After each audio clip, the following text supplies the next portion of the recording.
everyone. This is Jamie Marboe Nichols, and I am the host of the Heart of Dentistry podcast, where we take the ache out and put the heart back in our dental profession. Please join me as I interview various guests who have opinions and also solutions to what is going on in our profession and helping us put the heart back in.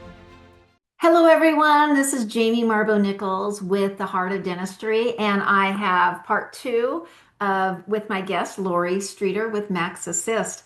And part one was about the assumptions from the business team about the clinical team. Now we're going to go to, with me being a hygienist and a dental assistant for almost all of my career, we're going to talk about the clinical side and how we have assumptions that hurt the team, hurt our patients and us as providers when it comes to the business team. So Lorie Streeter, please tell us a little bit about you. What makes you the expert in this field?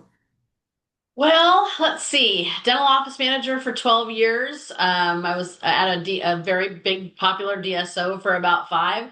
And then I was the vice president of the American Association of Dental Office Management for over 18 years. So I got to hear, listen, develop, learn all about office managers all across the country. And I think it gave me enough fuel to know that what I was thinking was what pretty much everybody was thinking. Yeah. So yeah, I think it's just been a really good run. And now I work for a great company that helps companies manage their schedules and make themselves more productive, called Yeah. Max Assist. Nexus. I know I was able to have a demo with it. It's got some great tools and wonderful things that I think any team, whether front or back or business or clinical, could really use the assistance with. So we talked about the assumptions from the business team, and it was that hygienists are act and pretend that they're prima donnas, and what you learn from that. We also talked about one of your lessons. One of the biggest lessons um, is to try to not try to know that you treat your team the same as your patients do. And we always put the patients first, and the team is what supports us. I loved your example of too about your hygienist that when you first went to work there, you thought she was a prima donna, and then you put yourself in her shoes and you heard how she talked to patients, and then you treated her like a prima donna too, because you wanted it was a win-win for the patients to love her, Sure. and that made your life easier. So now we're going to go from the clinical perspective. Okay. I have been in dentistry, honestly, since I was 17, and I'm just a few years, tad bit older than that now. And I started out as a registered dental hygienist for the state of California, got my VW, went off to Idaho State and got my bachelor's of science degree in dental hygiene, along with my local anesthesia licensing and my expanded functions. So clear back when I graduated, I could do almost everything, and I never understood why the rest of the country wasn't keeping up. But Right. one of one of the things I learned that I know that we have talked about, and I've made lots of mistakes back in my earlier days. But one of the assumptions is that the business team is sometimes somehow out to get you by sabotaging your schedule, like either giving you the all the hardest, grumpiest patients, moving them over because you looked at them wrong at the morning huddle, or that you left early one day last week because you didn't have a patient, and now they never get to leave late. So tell tell me about that assumption. I mean, that really is an assumption that you're trying to sabotage the schedule because that's the one control you have over us that really, really affects us. Let's You talk know, about that. let's start with the hard truth. Talk about rip the Band-Aid off. I think there are some people that do that. I mean, I just think that's true. I don't know that it's just an assumption. I think it's true. But I will say that I think that's maybe 20%, whereas the 80%, it's just the way the cookie falls. I mean, there is not, I really can't say, looking at office managers for the last 30 plus years, I don't think there's anyone out to get another team member, but I know sometimes that's how it feels, Hmm. especially if you have a patient that's challenging as a clinician and you're like having a bad day and it's like, oh, guess what? I put so and so in, and you're like, thank you. Really Yeah. appreciate it. Like, why did you punish me? And the truth of the matter is, Jamie, that up front, we're just trying to fill the schedule. I mean, I really don't think most of the time it's on purpose that the patients that you don't want are the hardest, or I'm going to give you, five SRPs in a row and your wrist's going to be screaming. I didn't do that to hurt you. But I think as humans in that family environment, sometimes we look at the other person and go, why couldn't you have made this easier for me? And Yeah. I really believe, just from my own experience, I did try to do that. I did try. I never, I didn't want to leave a gaping hole so that there was no, 2 hours between this and that. And I was very cognizant about, I still have dreams, Jamie, that I'm typing up the schedule to stick it on the wall. Like I mean, I was so into my job and what I did for people. So I think that the assumption is sometimes correct, but at the end of the day, I think it's literally just how the chips fall. Yeah, I agree. What I learned as I matured is that a lot of times, I mentioned this to you earlier when we were kind of prepping for this, and that's I picture the business team, not just the office manager, but all of them working up front as little plate spinners. And here's a plate that the patient needs help with their insurance. Here's a plate, the patient's in pain and we have no openings. Here's a plate where Jamie's schedule just fell and has a gaping hole. And here's a plate of the doctor saying, I need you to do this, this, and this. Oh, and then the ink cartridge just ran out of ink. Oh, and then you have a rep come in and ask to speak with doctor. So you guys are constantly trying to keep those plates on that small stick and keep them running so they don't crash to the bottom. Yep. I ask as a coach now, as a consultant, I ask people, how many of you would ever trade jobs with the Lorie Streeters of the world? Nobody ever raises their hands. I had a DSO ask me if I would just quit my consulting business and come run and be their chief officer of the clinical side of it. I said, you don't have enough money to pay me. I think you guys are definitely the most undervalued and sometimes bullied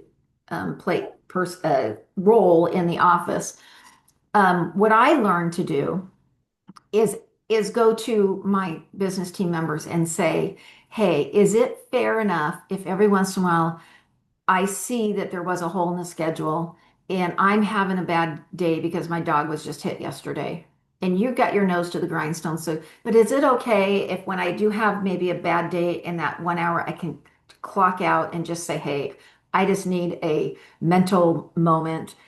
And when I started asking permission to them, and of course with the business owner, I noticed that we started to do this dance. We started to respect each other in a different way. And I would say to them, if you're bogged down and you're behind on tasks that you need to do for the doctor, and I have a hole that you can please call me and have me come up front. I can confirm. I can do so that line. It doesn't have to be one person stepping over and extending their hand. It could be both of you Sure. meeting at the line and extending hands.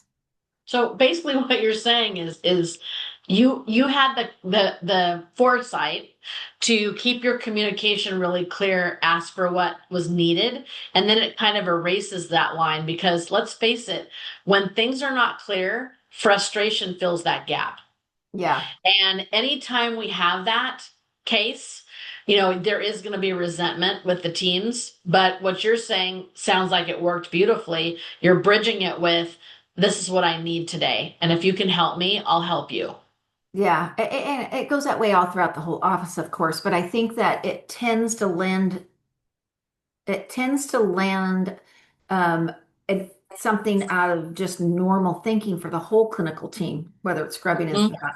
And where that wall is between the front and the back, the business and the clinical side, there seems to be an imaginary line that we can't cross that for some, that Yeah. we can't cross that line. Or I've asked for help before, and then you criticized how I did it. It's kind of like your husband loading the dishwasher. Yeah. And It's really hard, Jamie, because from speaking from a office manager front perspective, front back, I don't know, I don't, I know. those terms are so bad because we're just one. But yes, so speaking Yes. from the more patient centric upfront walk in, the whole process and all the plates you were talking about, when something happens with a front office team member and one of those plates gets dropped, it affects the whole practice. It affects the revenue for the day. It affects the morale. So as a back person, back office clinical team member, you want the plate spinners spinning their plates. If Right. not, everything is disrupted. I agree. We got a lot of porcelain on the ground. That's right. That's right. Yeah. And not enough super glue. Yeah. And then another assumption that we would have is when we get to team meetings or morning huddles, the business team would say, I just really need you to do this. Let's just say, I'm just going to throw something out there. I really need you dental assistants to make sure that if it's an existing crown, that you tell us when, and we're going to be replacing it, what was the date that it was replaced? And all you're thinking about is, I'm doing a million things when I send them up there and you know that we're replacing a crown. Why can't you ask them? They assume that we would assume that we're doing more than the front or the business team is. We're doing more, and you're asking us to do one more thing. Or I really need you to update your perio chart. I really need you to make sure you're rescheduling your next patient. And lots of times, and not always, but lots of times, we're 5 minutes behind every single patient.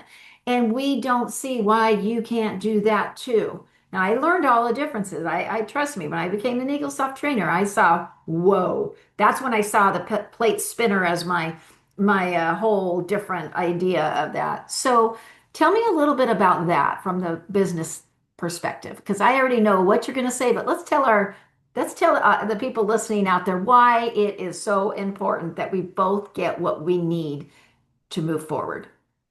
Well, number one, from an insurance perspective, from a charting perspective, all of that, it is critical. And sometimes you have to identify in the process and the flow of the patient when those things need to be identified. And maybe there is an issue. Maybe there is a time when the doctor and the assistant need to have that conversation, or the doctor and the hygienist need to have that conversation. But when does it fit into the flow of the practice? So I would identify. So if let's say that the misconception is what you're talking about. Oh my gosh, I'm so busy. I don't have time to do that. Why are they asking?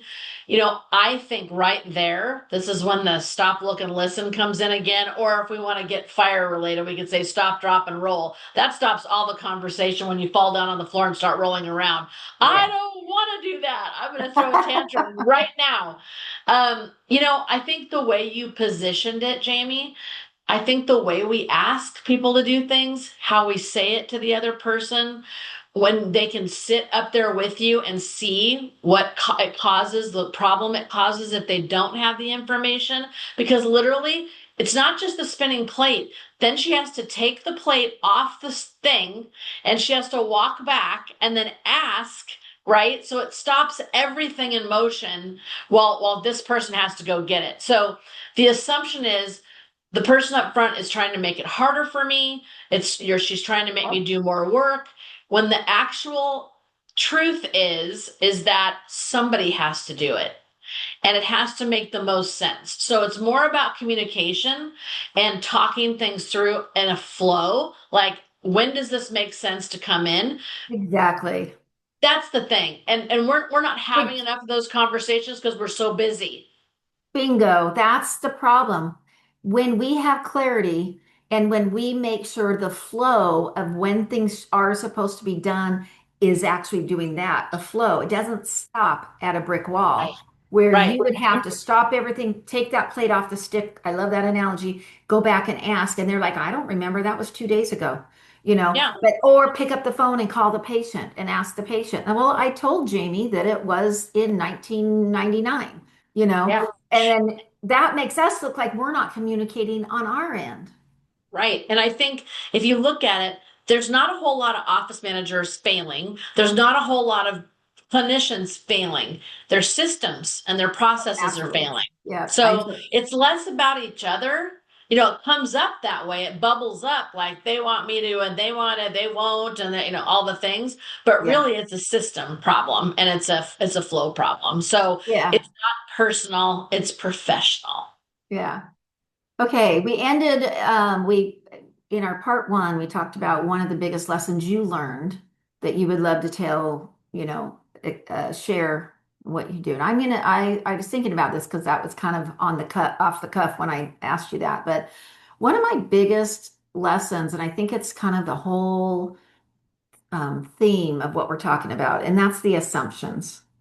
And it gets us in trouble in hot water with every aspect of our life. Whether it is an assumption of a friend that says something or sends a text to you, whether it's the assumption of what a clinical person or non-clinical person does, whether it's something your partner says or does. And I really think that my biggest problem, and a lot of us hygienists are type A personalities, okay, we all admit it, but I think that we assume because we don't understand why people don't think like us. And I think those two together are the perfect storm of what, not understanding why didn't they think like me and assuming that they're doing things to sabotage me as a clinician. And I really think that going back to what you said, that if we treat our team, all of us, the same way that we treat our patients, because we would never say the things to our patients that we say to each other or behind each other's backs. Yeah. Yeah. So I really hope I want to have you on again. I could go on and on and on. You and I could probably just go on and write a whole script. We could come up with a whole song and dance around Right. this, and Literally. some we could come up with some spoofs and make it really Yeah. funny, I think, and have it hit home to some people and have them just rolling on their chairs. So I think that's a challenge. I'm gonna have you come up with that with me. But thank you, Lorie, so much. How can people get a hold of you if they would like to know more about Max Assist or how you just want to have a great conversation with somebody? No, absolutely. Lorie.streeter at maxassist.com. They can follow me on Instagram, TikTok, LinkedIn, any of that. And if I could just share one more quick thing, Jamie, it's that Absolutely. you can put this role anywhere. Yep. So, an empowered office manager equals a very empowered practice. An empowered hygienist equals a very empowered practice. And you get it, so on and so Yes. on. And the reason I say that as we close is because every single team member's role is important. And the minute we make assumptions, we are losing that empowerment. We are Yes. we are lowering our vibration to a very me-centric, thought process. And we are a team, and that's the only way we win is if we stay a team. Yeah, I love that. Thank you, Lorie, so much. And thank you, everyone, for joining, whether you're listening on YouTube or on Spotify. Thank you so much for listening to us. Where in the Heart of Dentistry, my guests like to help take the hate, the pain out and put the heart back in. The Heart of Dentistry podcast, where we take the ache out and put the heart back in to our dental profession.